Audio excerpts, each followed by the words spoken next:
Hello and welcome back to my playthrough of Dragon Age Origins.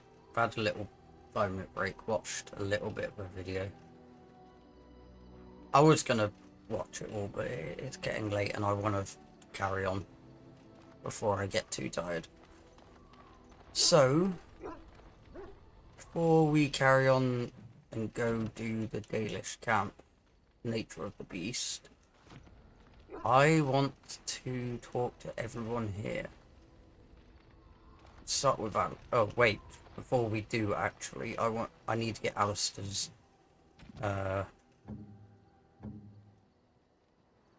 like bar up, don't I? Are you sure I can't interest? I'm sure you. And the best way to do that is Thoughtful Gift, was it? I think Thoughtful Gift was the 10 one.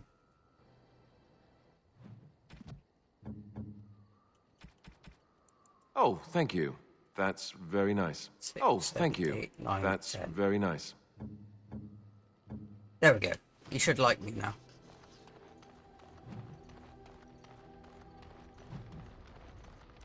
I forgot I made him hate me earlier when we were talking to his sister. About his sister. Alright, let's go. Something on your mind? I want to apologise for what I said before. You do? What do you know? Wishes really do come true sometimes. I hope you can forgive me. Done and done. Easy, isn't it? Let's never speak of it again. Oh, okay. Something on your mind? I have some questions. Of course.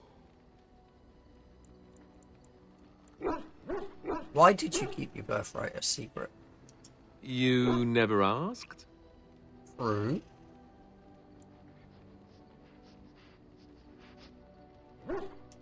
That's a cheap answer. All right. If you want the full explanation, I'll give it to you. The thing is, I'm used to not telling anyone who didn't already know. It was always a secret. Even Duncan was the only Grey Warden who knew. And then after the battle, when I should have told you, I don't know, it seemed like it was too late by then. How do you just tell someone that? How about, by the way, I'm the heir to the throne. Yes, well, I suppose part of me kind of liked you not knowing. You enjoyed not telling me? It's just that anyone who's ever found out has treated me differently afterwards.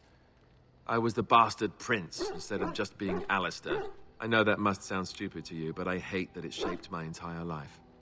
I never wanted it, and I certainly don't want to be king.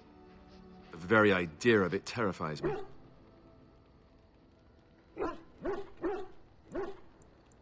That sounds incredibly whiny, Alistair.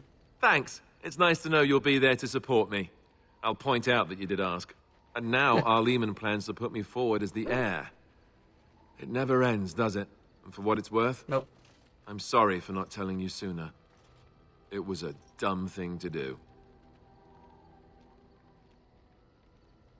Don't worry about it, Alistair. No harm done. I guess it's kind of a relief that you know now. Let's go. Oh, damn it, I just got his approval up. Something on your mind? Of course. So you said this Arleman raised you?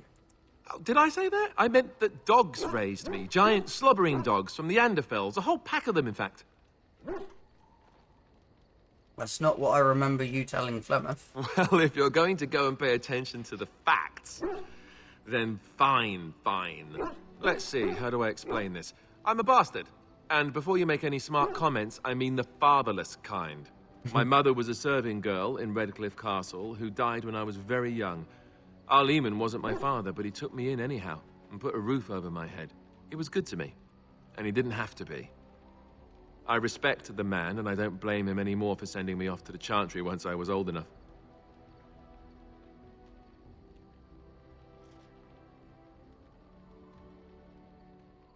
But you blamed him then, I take it. I was young and resentful and not very pious. Of course I blamed him. I remember screaming at him like a little child. Well, I was a child, so I doubt it was surprise. Al-Eman eventually married a young woman from Orlais, which caused all sorts of problems between him and the king because it was so soon after the war. But he loved her. Anyhow, the new Arlessa resented the rumors which pegged me as his bastard.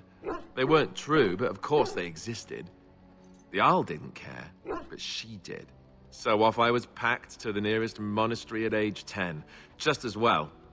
The Arlessa made sure the castle wasn't a home to me by that point. She despised me. Did she know the truth about you? She may have. But I think it's more likely that she feared the rumors might be true. I can't blame her for that. Yeah. I remember I had an amulet with Andraste's holy symbol on it. The only thing I had of my mother's. I was so furious at being sent away, I tore it off and threw it at the wall and it shattered.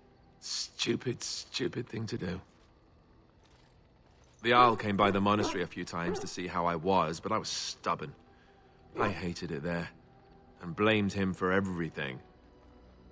And eventually, he just stopped coming.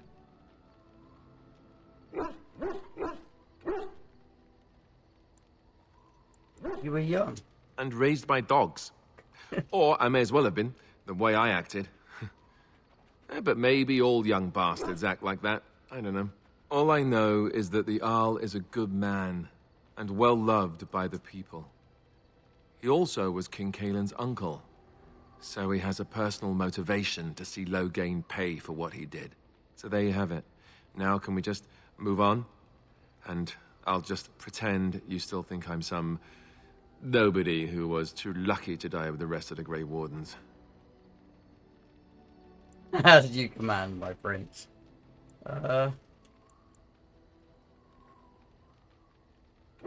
Aren't you? See? I knew you could do it. It's easy, isn't it? Oh, I got 1 point back. Right, let's move on to the next person. We haven't talked to Zevran. I don't think ever. Other than giving him the gift, I think. I've a question, if I may. Go ahead. Well, here's the thing. I swore an oath to serve you, yes? And I understand the quest you're on, and this is all very fine and well. My question pertains to what you intend to do with me once this business is over with, as a point of curiosity.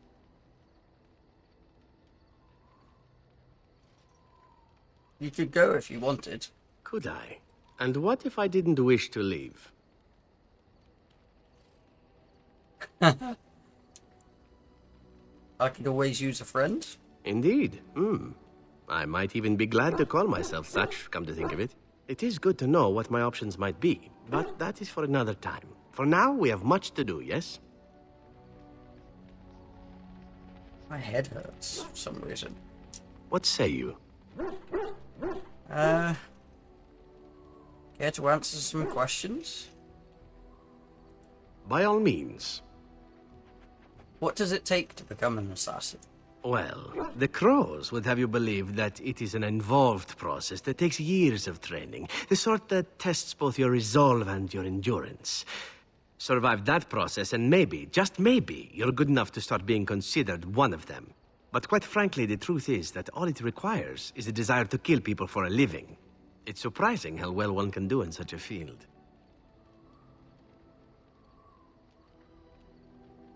You did quite well, no doubt. Within the Crows, I did. But it has been something the Crows have devoted a great deal of time to perfecting. An assassin simply specializes in striking from stealth, and in maximizing that first attack to be as lethal as possible. Debilitate your foe, either by poison or by crippling their limbs, makes any follow-up combat you need to engage in that much simpler. That sounds like it could be useful. See? Getting paid for the act is beside the point. An assassin is more a tactical choice than a lifestyle. Of course, the Crows like to pretend that their abilities are trade secrets, shrouded in shadows and wrapped in a blanket of mystery. So let's just keep this between you and me, shall we? Okie dokie. What say you? Can you teach others to be an assassin? I could teach others, but not yourself. First, I would need someone who has training as a rogue. That is, unless you would care to spend the years it takes to gain the fundamentals. But Probably if there not. should be such a person who desires this training, yes, by all means, send them to me. The crows are already furious, no? I shall enjoy tweaking their nose further. So we could send Liliana to him. What say you? That one. By all means. Why did you want to leave the Crows exactly? Well, now, I imagine that's a very fair question. Being an assassin, after all, is a living, at least as far as such things go. I was simply never given the opportunity to choose another way. So, if that choice presents itself, why should I not seize upon it? True. So you're simply bored. Wait, you didn't choose to join the Crows? To be truthful, I didn't even know the crows existed when I joined them. I was but a boy of 7 when I was purchased. For 3 sovereigns, I'm told. Which is a good price, considering I was all ribs and bone and didn't know the pommel of a dagger from the pointy end. The crows buy all their assassins that way. Buy them young, raise them to know nothing else but murder. And if you do poorly in your training, you die.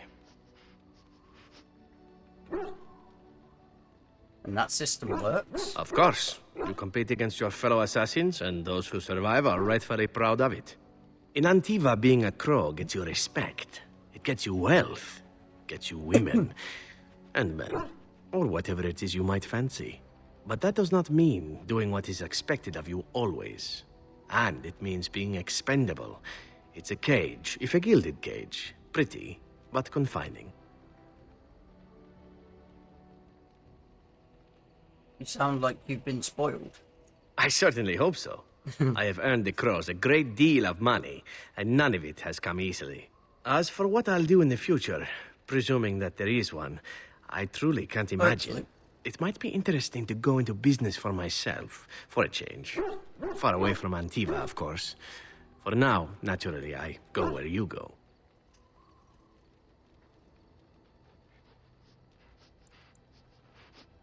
Won't the Crows eventually find you? Eventually can be a very, very long time, if one plays one's cards right. Come now, enough chit-chat. Talking about the crows summons them, you know. Any Antivan fishwife could tell you so. Oh, you didn't like that. Right, let's move on to Liliana, why not? Something I can help with? I'd like to talk to you about something. Yes? What's on your mind? You're a traveling minstrel. Do you have any tales to share? Of course I do. I love stories far too much to keep them to myself. Everyone should be able to benefit from them, I think. Know any stories from Orlais? Of course, Orlesians enjoy telling stories. I shall tell you my favorite tale of Aveline, the Knight of Orlais. Go ahead.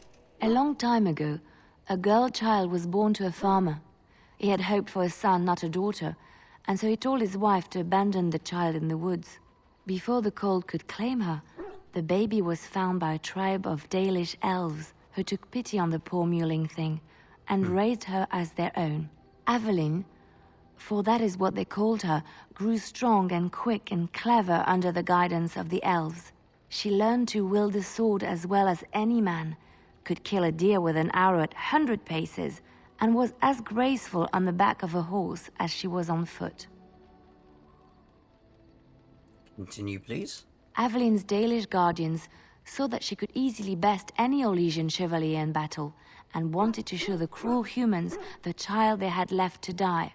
They bestowed upon her a fine horse and armor, and sent her to prove herself to her people in the grand tourney. Now, in those days, no woman was allowed to take up arms, let alone compete in the grand tourney, but Aveline kept her helmet on and was not discovered. Go on. Aveline won many events and gained the approval of the adoring crowd. Eventually, She came face to face with the knight Kaleva in the Grand Melee. Aveline had already bested him in the joust, and Kaleva was determined not to lose a second time. Out of desperation to regain his honor, Kaleva tripped Aveline and tossed her to the ground, ripping off her helmet as he did so. Silence fell upon the arena as Aveline was revealed. Kaleva declared the previous competitions invalid. A woman had taken part, and this was not allowed.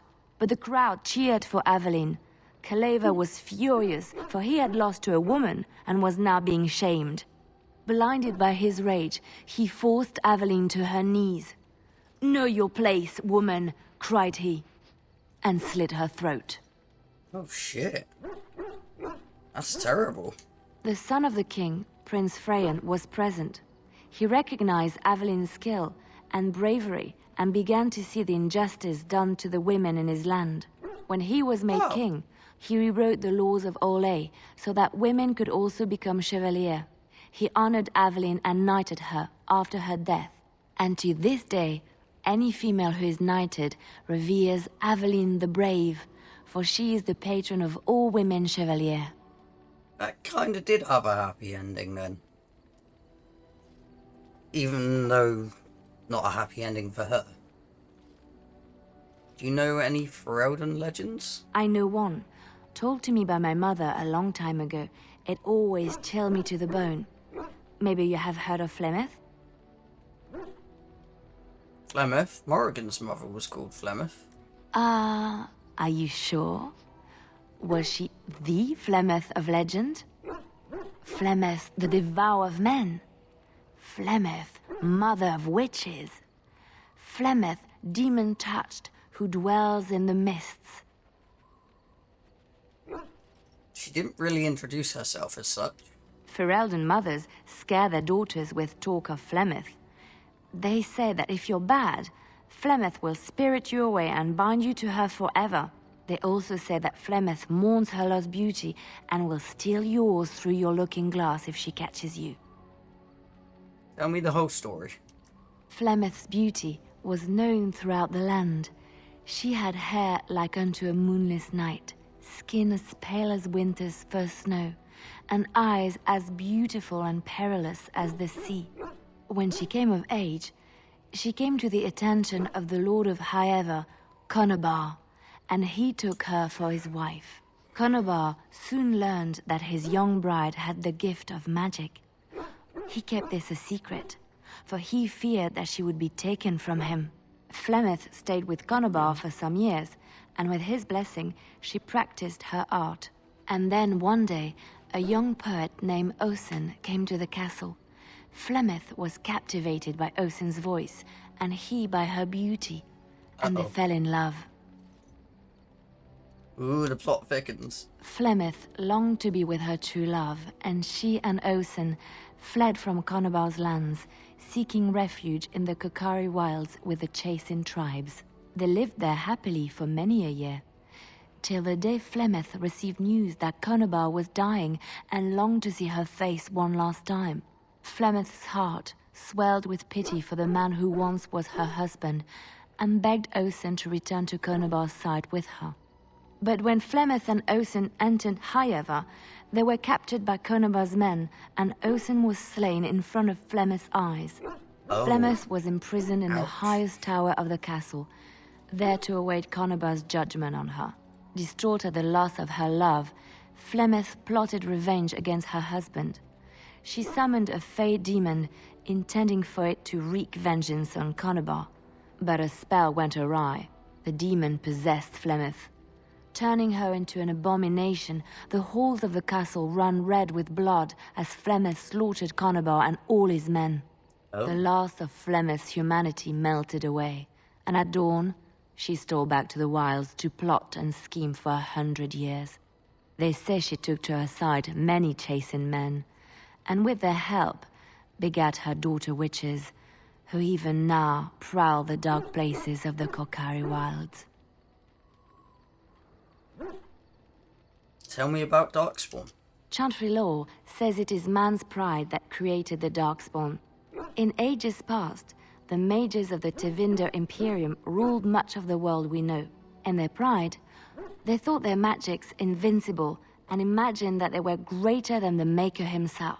So thinking, they invaded his golden city, planning to take it for themselves and depose their own creator. But they were impure and full of sin. And it is with the sin that they tainted the golden city, corrupting it forever. The Maker cursed them and cast them from his sight. Wherever they went, they spread the taint of their sin. Any land that was touched by the taint became blighted and would suffer no life. Instead, the Darkspawn arose to torment us and remind us of our hubris. There was another story I wanted to hear. Which one? Do you know anything about the Dalish? I have heard a little about how the elves gained their freedom from the Tevinter Imperium. When Andraste began her exalted march against the Imperium, the elves joined her cause to fight their masters. The great elven leader, Shatan, born in captivity, rose up to lead his people. He foresaw a future where the elves were free. Shatan was killed when Andraste was betrayed, but the elves continued to fight, eventually breaking free of the Imperium. The elves claimed the Dales in the south and settled there in the land of their own. It didn't last. The elves lived in the Dales for centuries. They resurrected the worship of the elven gods and would allow the building of no chantry. This angered the chantry, and the hostility between the two factions finally broke out in open war. The chantry says the elves struck first, but I do not know whether to believe it. The chantry declared a wholly exalted march against the elves, named for Andraste's similar march against Tevinter. During the exalted march of the Dales, the elven cities were sacked, and the elven state completely dissolved. Some of the elves That's bitterly not nice. accepted their fates and surrendered to human rule, living in the human cities as second-class citizens. But others, still fiercely proud of their heritage, refused to bow to the humans, and instead became homeless wanderers. They were the elves of the Dales, the Dalish. What do you know about Andraste? Andraste was the Maker's chosen. The Maker had long since abandoned the world when the sound of her singing turned his ear. Beauty, grace, and wisdom enraptured him, and he offered to take her from this flawed world to become his divine bride. But Andraste had an earthly husband and would not forsake him. Instead, she beseeched the Maker to return to his people once more.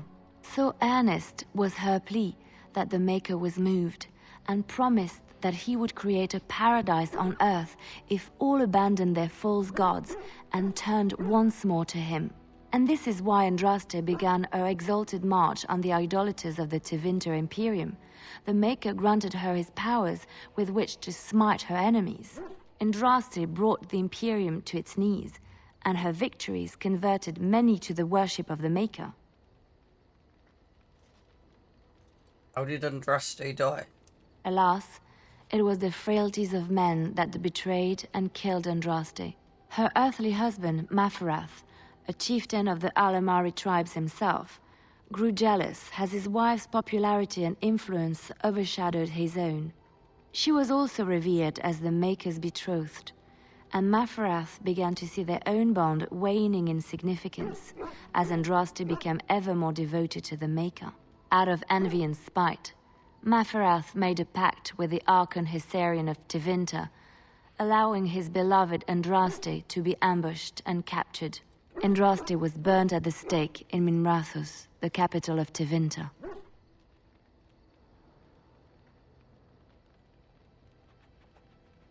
But Tevinter has a chantry, doesn't it?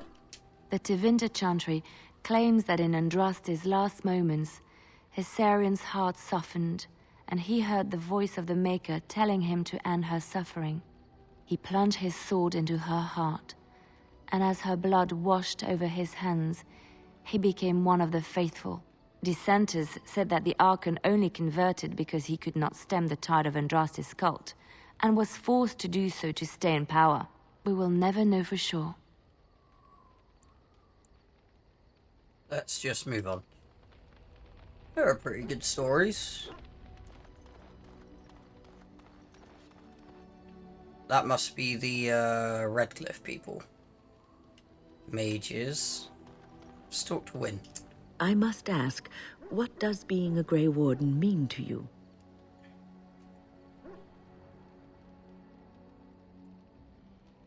That's... no.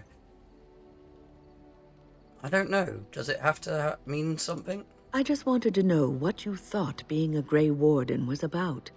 Ultimately, being a Grey Warden is about serving others. About serving all people, whether elves or dwarves or men.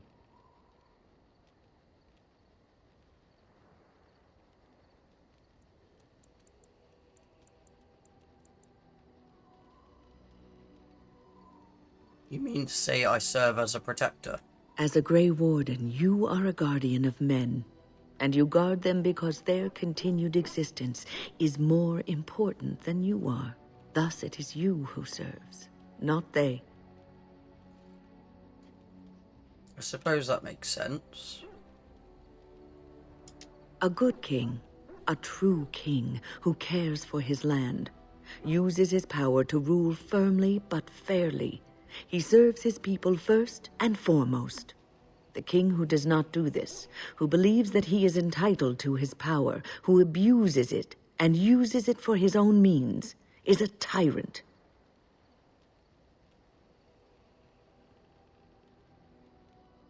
So in a way, having power confines you. If you live apart from others and your actions affect only you, then you may do as you wish. But if you have power, influence, and strength, your every action will be as a drop of water in a clear, still pond. The drop causes ripples, and ripples spread. Think of how far they will go, how wide they will become, how will they affect the pond. But I've lectured enough for today. I should stop before I wear out my welcome. You're quite taken with each other, aren't you? You know about Morrigan and me? Well, she's hardly discreet. The way she looks at you, it's as though she's completely forgotten there's anything of you above the waist.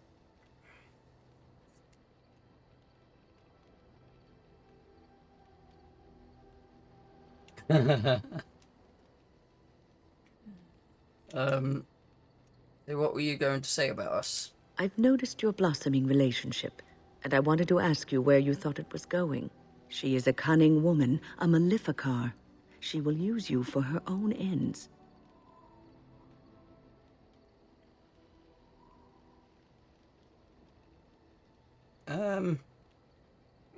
She can certainly try, but she will fail. That is some consolation, at least. Just remember to be wary. You Okie are a dokie. Grey Warden. You have responsibilities which supersede your personal desires. I can handle my responsibilities and my relationships. Love is ultimately selfish.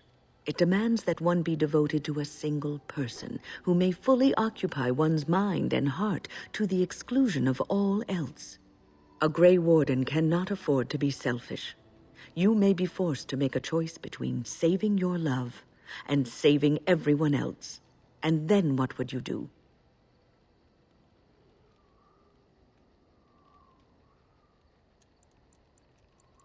You're making things sound more dire than they are. Nothing is certain. Not in these times.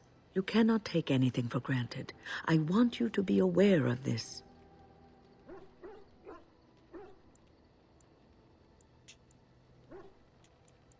I'll consider what you have said. I am just trying to minimize the suffering that may come to either of you. I have given my advice. Do with it what you will. Oh, damn it. She disapproves What's on now. your mind? Why did the spirit choose you to help? Ugh. Cannot bloody talk. Why did the spirit choose to help you? I have always had an affinity for the spirits of the Fade. As a child, I never feared my dreams because I knew they were there. What about demons? I could sense the demons, too, and their presence frightened me. It was the kindly spirits of the Fade that took the fear from me. I've always been able to feel the spirits, even if I never saw them. And as I nurtured my talent in the circle, I became more sensitive. I began to notice every time I was in the Fade, whether it was in a dream or in magical practice, that I was being watched. Do spirits watch people like that? I suppose they must. It is these benevolent spirits that create our dream worlds in the Fade. Sometimes I would see it, a glowing, nebulous form. Most times I would just feel its presence, gentle and comforting, but somehow alien. I think it is a spirit of faith. They have never been seen before, and perhaps I am wrong. But something tells me I'm not. It always felt like the same entity. This one spirit was curious about me, and was guarding me, for want of a better word. Aren't you special? You mean it protected you? There were times when I was in the Fade that it seemed to stretch forth to shield me, keeping me safe. And I think it gave me strength in my most terrible battles, Ostagar being one of them.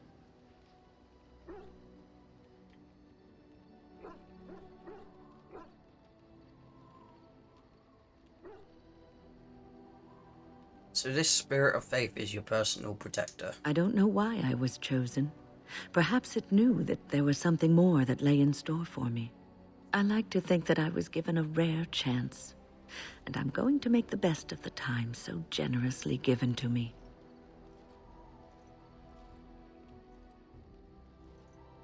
I'm glad you think traveling with me is worthy of your time.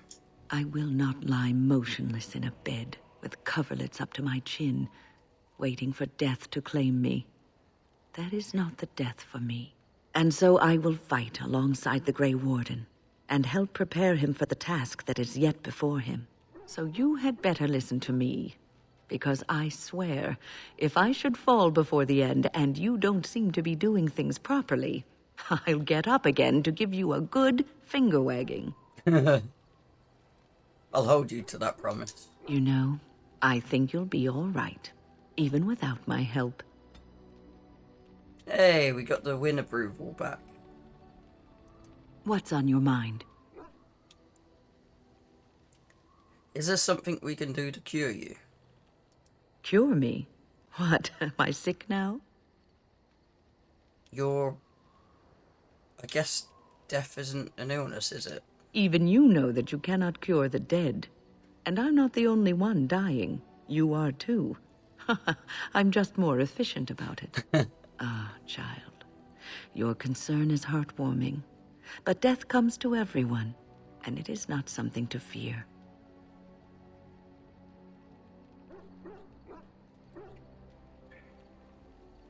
I don't fear death. It's the dying that scares me. People fear not death, but having life taken from them.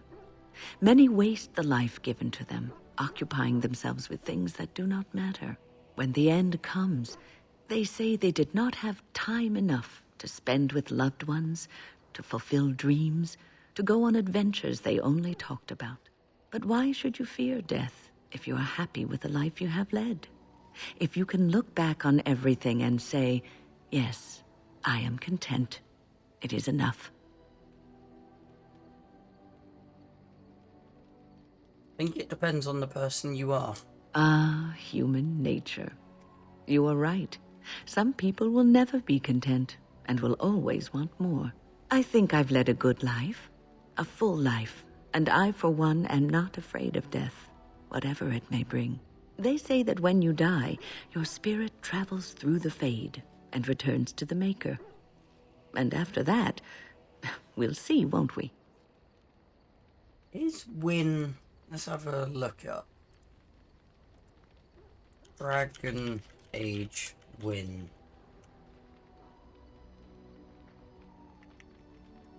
Is Win in other games?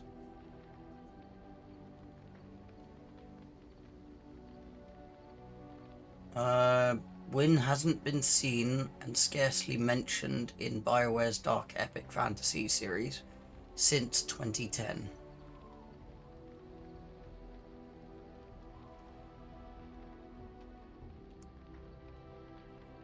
Well, that's clearly wrong. The AI description. Let's see if Reddit has the answers.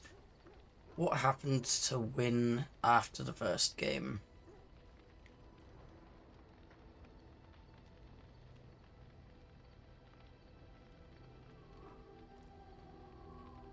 I don't know how anyone can answer this without spoilers.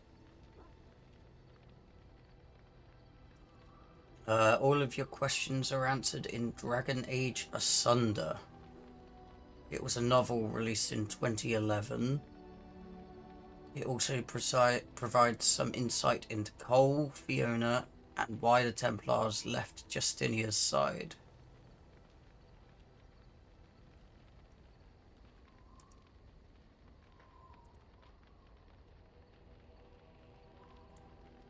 That's blacked out, so that's a spoiler.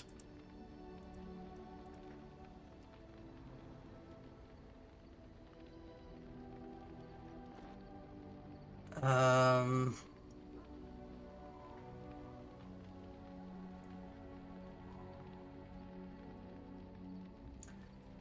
guess I'm gonna have to maybe get Dragon Age Asunder. Let's have a look how much it is. Dragon Age Asunder.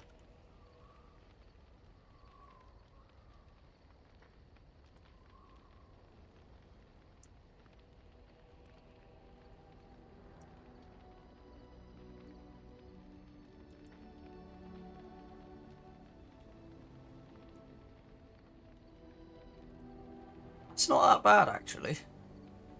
Dragon Age series 5 books collection.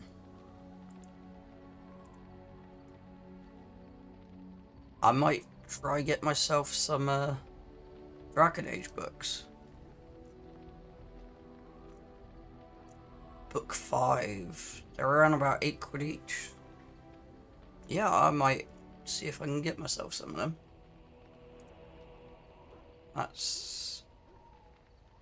I'm not one to... Is that book 3? I think it's book 3. I'm not one to read, like, lore books and that, but that has tempted me. I do kind of want to see what happens... Find out what happens to win. Because apart from the games, I know nothing of the Dragon Age lore, really. Apart from the odd bit here and there what I've read. Right, done.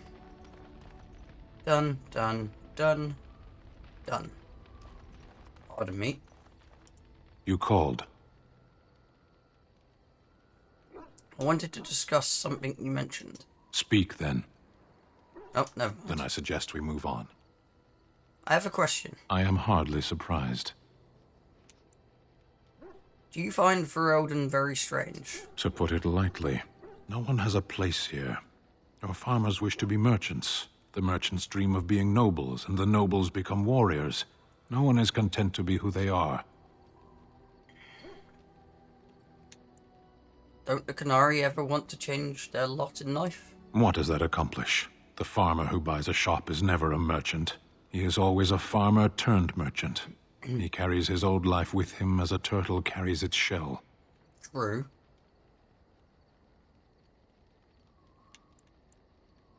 But that makes the turtle stronger. Does it? It's also his weakness. If he stumbles and falls over, it pins him on his back. It is better to armor yourself with no more than what you need. One life, one duty. I suppose that's true. Shall we move on? You sound a bit homesick. Perhaps. It's strange to be in a crowd and hear a language that is not your own.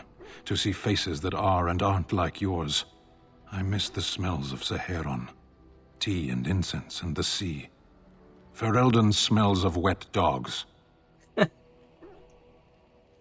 That smell is not that great. You left out rotten garbage. True. I was trying to forget that part. Shall we move on? Yes, let's go. As you wish. Right. We've talked to him. What about Shale? What does Shale want to say? I do. I have some questions. It doesn't have better things to do. Nope. Are those crystals in your skin? I like to think of them as accessories. But what do they do? I suspect that it is an art that was practiced when golems were more, commonplace. My former master collected whatever lore he could find on the subject. He searched far and wide to collect what crystals he could and then added them. It is not an unpleasant sensation. So it's a dwarven thing then? So I would assume. My former master enjoyed poking around the ruins in the Deep Roads after all, and bartering with others who did. As I understand it, the crystals allow me to alter the flow of magic around me. Wilhelm had hoped to turn me into a battery of mana, something he could tap at will.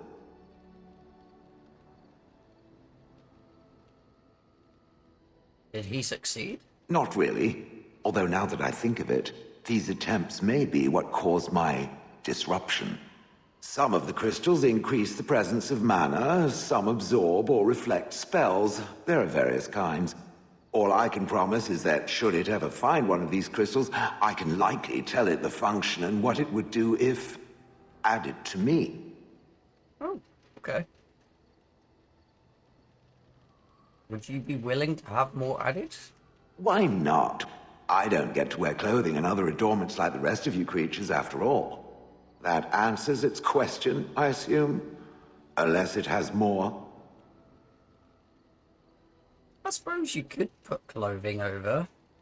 You'd have to make it a massive size. I'm told you killed your former master. Oh, how interesting. Certainly I remember having a master. My memories of what happened to him are vague.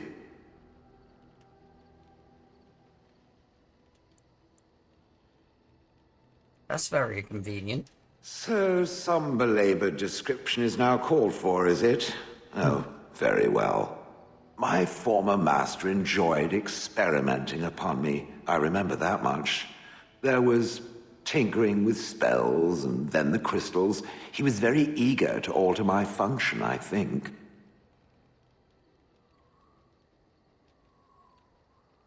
Alter? Why? You're fine as you are. Flattery. And obvious flattery, too. I feel warm and fuzzy inside.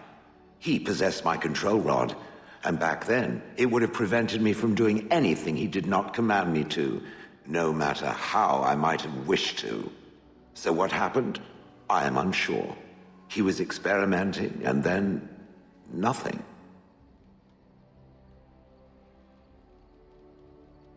So he hit the kill me button by accident. Oh, ho, ho. It does like to laugh, does it? But who knows? I may have such a thing. And then he was gone. I was standing where I was, in the village, and I could no longer move. The villagers came, poked and prodded me in fear, and then realized they could neither move me nor destroy me. So they simply left me. And in time, I forgot I hadn't stood there all along.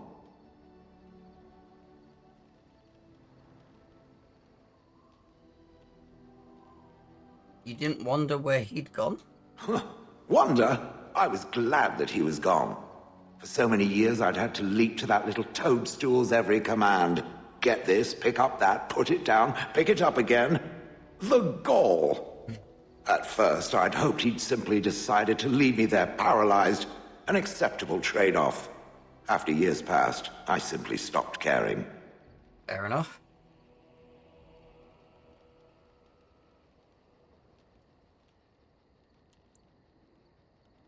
Sounds like you had a good rest. I think I was ready to move on. Another few years and the moss would have covered my face. And then where would I have been? Whatever the mage did seemed to render the control rod useless. For which I should be thankful, yes? And provided it doesn't decide to copy his experiments, not that I would allow it, it is nothing to fear from me. Much.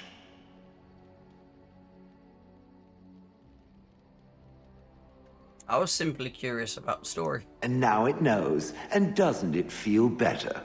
Yeah. Let us get back to the walking and the fighting. My stone is beginning to itch again. Ah, It speaks. I have some questions. It doesn't have better things to do. How did you end up in Honleaf? Do you remember? Oh, yes. That I remember quite well. My former master, the Mage Wilhelm, he brought me. As I recall, he had acquired some position with whatever lord ruled the land. I, being little more than a glorified possession at the time, was brought along. Oh, how he enjoyed impressing the villagers with me. Gollum snarl at that villager there, be fearsome. And of course, I would have to do it. I would have thought you'd enjoy scaring humans. I'd have happily stomped them all into paste, and then ripped down their little houses and stomped on them, too. In fact, after 30 years of watching them, I'd do it twice. What I didn't like was being ordered to do it. Dangled in front of those frightened morons like some scary thing. Once I was a statue, it took those villagers years before they'd even approach me.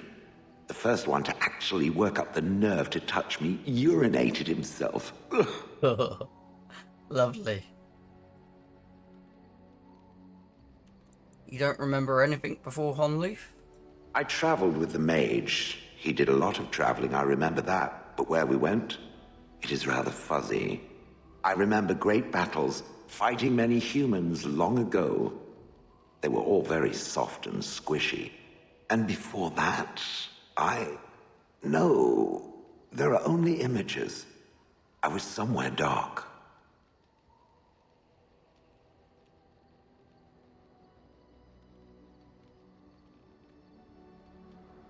Just how old are you exactly? I have no idea.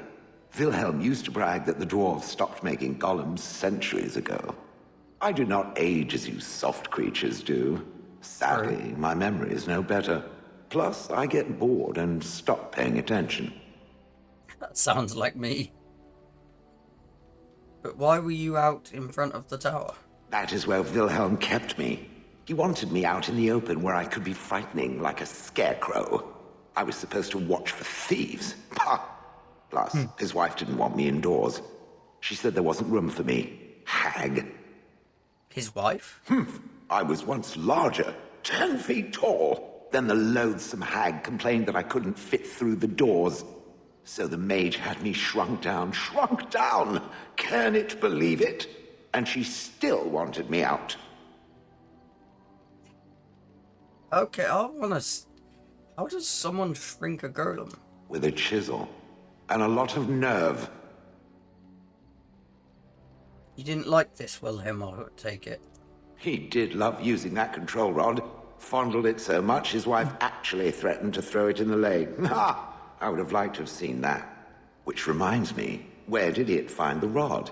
Did it pay a great deal for it?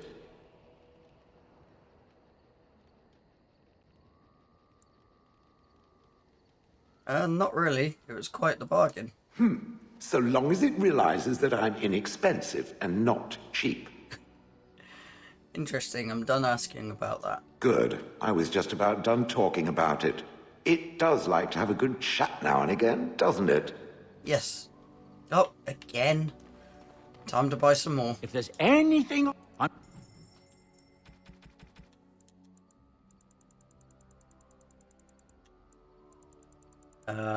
Nope, they're down here, aren't they? Let's buy...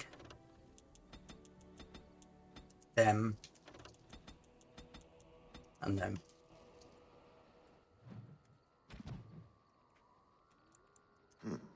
I'm to keep this, am I? Oh, no. Why, thank you. Oh, thank you. Most kind. Use one on everyone. You have my thanks. How nice. How nice. I'm to keep this, am I? There we go. Now let's go talk to Morrigan. Since we've talked to... Wait, what about the, mage and the Redcliffe people. The Circle of Magi stands ready to assist, Grey Warden, as do the Templars of the Chantry. Do you need anything? There are always areas to improve on, Grey Warden. The most useful for my talents are runes. Okay. On your order, Grey Warden. Do you need anything? The Jarl was generous, but rushed. Certain areas could see improvement. We're a mercenary force, Warden. Much of our equipment is self-financed. Were you to commit additional funds, we'd upgrade as we saw the need. Okay. Allied supply crates. Turning coins for the Arls, Arleman's Knights. You know what? 30 sovereigns, why not? We can spare a lot. Very generous, Warden. If you need staff after the battle, keep us in mind. Okay. Right.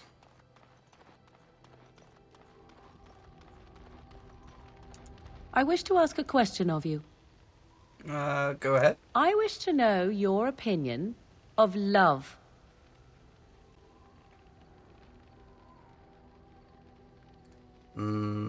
This came out of nowhere, didn't it? I would hardly call it nowhere. You and I have been intimate, for one. We have been close for some time now. You are impressive in many ways, and you even protected me from Flemeth without hope of reward. I feel anxious when I look upon you. I dislike this sense of dependency. 'Tis a weakness I abhor. If this is love, I wish to ascertain that you do not feel the same. Are you saying that you love me? No, that's not what I'm saying. You need to pay attention. What I'm saying is that I have been foolish. I have allowed myself to become too close. This is a weakness.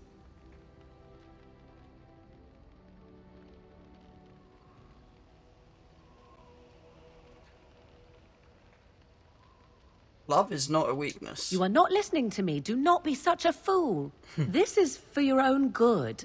I am not like other women. I am not worth your distraction, and you are not worth mine.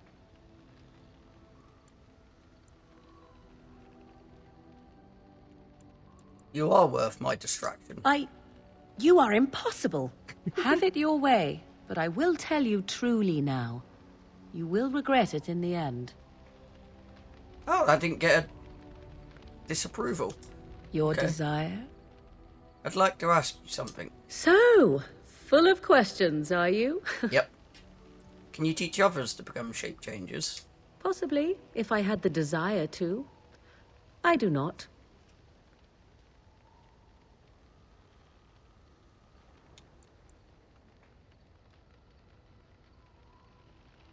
As you wish.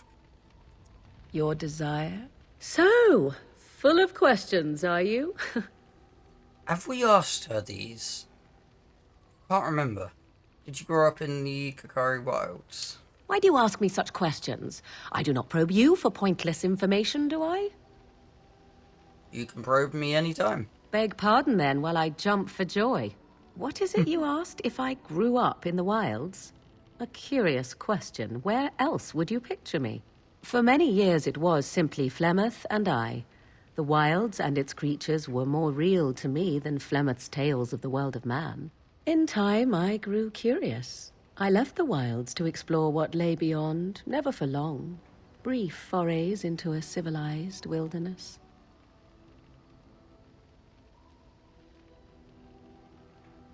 And you remained unnoticed? For the most part. Flemeth taught me well. For all that I had been taught, however, the truth of the civilized lands proved to be overwhelming. I was unfamiliar with so much. So confident and bold was I, yet there was much that Flemeth could never have prepared me for. Very daring. That sounds like you. Equal parts daring and foolhardy, perhaps. Only once was I accused of being a witch of the wilds, and that by a chastened who happened to be traveling with a merchant caravan. He pointed and gasped and began shouting in his strange language, and most assumed he was casting some curse upon me. I acted the terrified girl, and naturally, he was arrested. That was quick thinking. Men are always willing to believe two things about a woman. One, that she is weak, and two, that she finds him attractive. I played the weakling and battered my eyelashes at the captain of the guard. Child's play. The point being that I was able to move through human lands fairly easily. Whatever humans think a witch of the wild looks like, 'tis not I. Not that I did not have trouble. There are things about human society which have always puzzled me, such as the touching. Why all the touching for a simple greeting? I have no idea. I'm not human.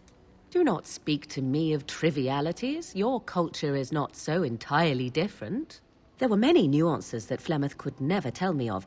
When to look into another's eyes. How to eat at a table. How to bargain without offending. None of these things I knew. I still do not understand it all, truth be told, but then I gave up long ago any hope of doing so.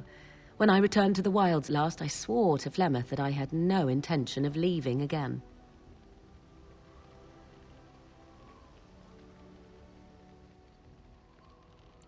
Well, I'm glad it worked out this way, at least. Yes? Let's ignore the entire Darkspawn threat and the presence of a simpleton as your only other Grey Warden ally, then. Not that I lack appreciation for the intent of your comment. Thank you. Well, let's get on with it before the ground opens up and swallows us, yes? Your desire? So, full of questions, are you? Is Flemeth really what she seems to be? Well, that depends, does it not? What does she seem to be? A powerful Maleficar. A nutty old bat.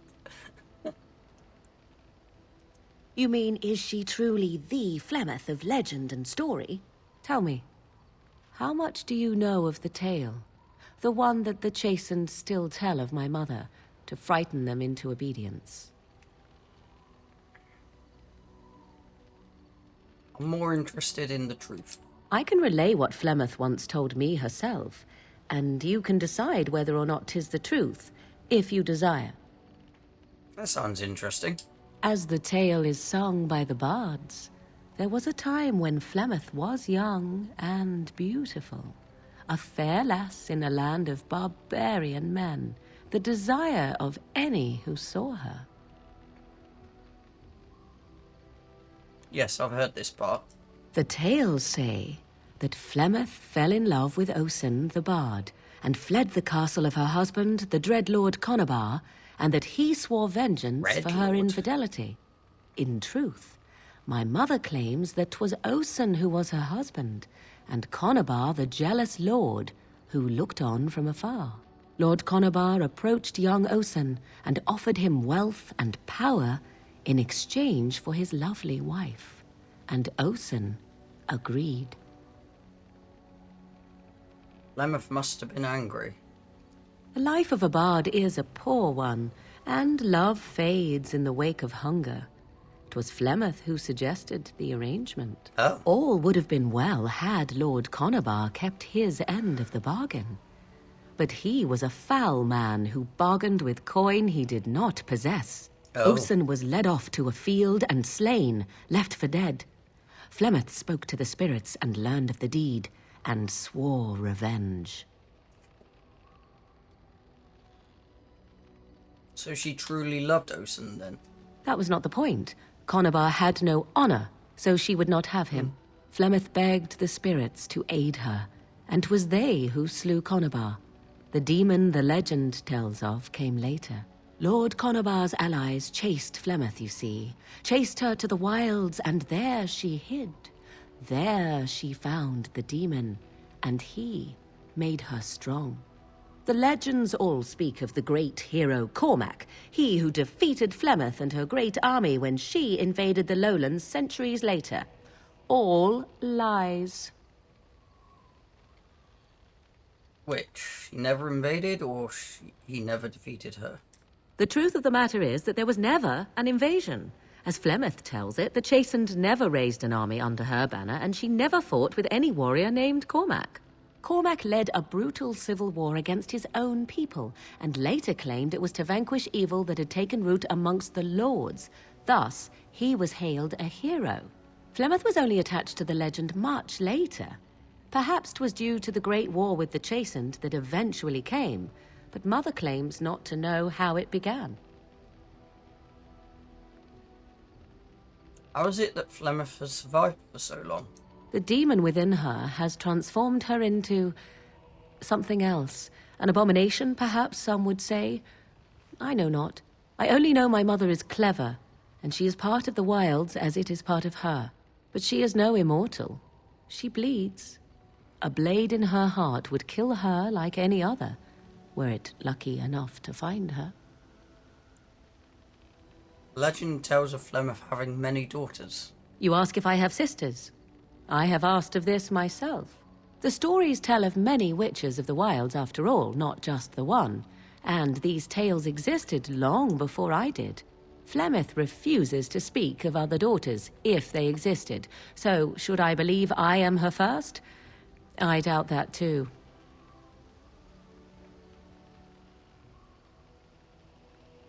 Why would she refuse to speak of them? The Chastened tell of a falling out between Flemeth and her daughters. They say that one day she hunted them all through the wilds and ate their hearts. Ew. It may be true.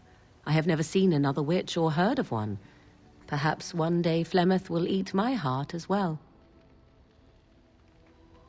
Aren't abominations usually insane horrors? How often is this usually? Always? If not always, then when is it not true? There are more things in this world and the next than you or I could ever hope to understand. What Flemeth became is a mystery.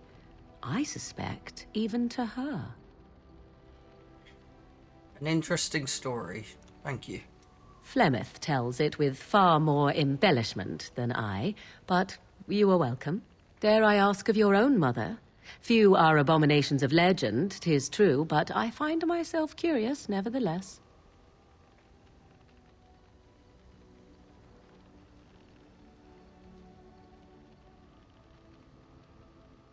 Love her? What else do you want to know? Nothing. I wish to know nothing more. I find myself a little envious, to tell the truth. But it matters not. Let us move on. Oh, okay. Well, that was getting to know our companions a lot better. Bloody hell, we've been going an hour. That was an hour of talking? Bloody hell. Right, I was gonna carry on and head to do that now, but that took so long, I'm gonna have to end. Mainly because it's, as you can see, top left corner, it's 2:30 in the morning. Almost. Right, I'm gonna end here, so whoever's still watching, cheers, and into the next one.